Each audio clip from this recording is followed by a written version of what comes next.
بسم اللہ الرحمن الرحیم۔ السلام علیکم ورحمۃ اللہ وبرکاتہ۔ دوستو، یہ عمل ہے صلاۃ حاجت کے ذریعے سے اپنے ضروریات حاجات کو اللہ جل شانہ کے سامنے رکھ کر اس کو پورا کرنے والے ہم بن جائیں۔ تو نماز کے ذریعے سے اللہ جل شانہ ویسے بھی ہر دعا کو قبول فرمائیں گے، لیکن نماز اس طریقے سے ہو کہ حضور صلی اللہ علیہ وسلم کے طریقے سے ہو، اور نماز میں توجہ دھیان ہو، تو اس نماز کے ذریعے سے اللہ جل شانہ ہر قسم ضروریات حاجات کو پورا فرمائیں گے۔ حضور صلی اللہ علیہ وسلم کا بھی یہی حکم ہے، صلو کما رأیتمونی اصلی، اس طرح نماز پڑھتا رہا کرو جس طرح مجھے دیکھتے ہو۔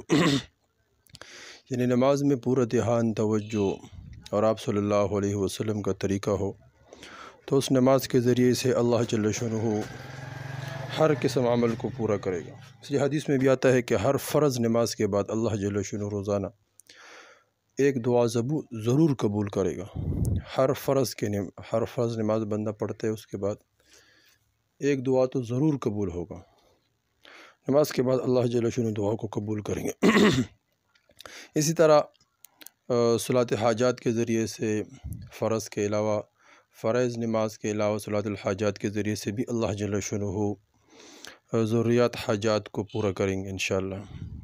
اس طرح ایک صلاۃ حاجات بندہ جس طریقے سے بھی پڑھ سکتے ہیں، لیکن ایک مخصوص طریقہ بزرگوں نے جو فرمایا ہے، اس طرح امام جعفر صادق رحمۃ اللہ علیہ نے فرمایا کہ اس عمل کی برکت سے اللہ جل شانہ جو بھی ضرورت ہو وہ پورا کریں گے۔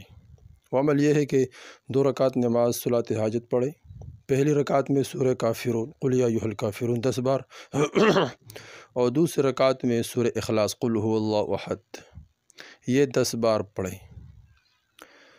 پھر سلام پھرنے کے بعد 10 بار تیسرا کلمہ، اور 10 بار درود شریف، اور 10 بار ربنا آتنا فی الدنیا، یہ دعا آخر تک پڑھیں۔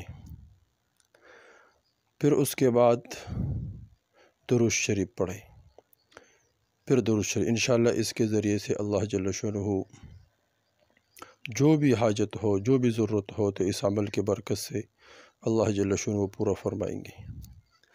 بعض نے یہ بھی فرمایا ہے کہ آخر میں یہ جو اعمال بتائے ہیں، اس کے آخر میں 100 مرتبہ یا ربی بھی پڑھیں۔ انشاءاللہ اس کے بعد جو دعا مانگو گے اللہ جل شانہ ضرور قبول کریں گے۔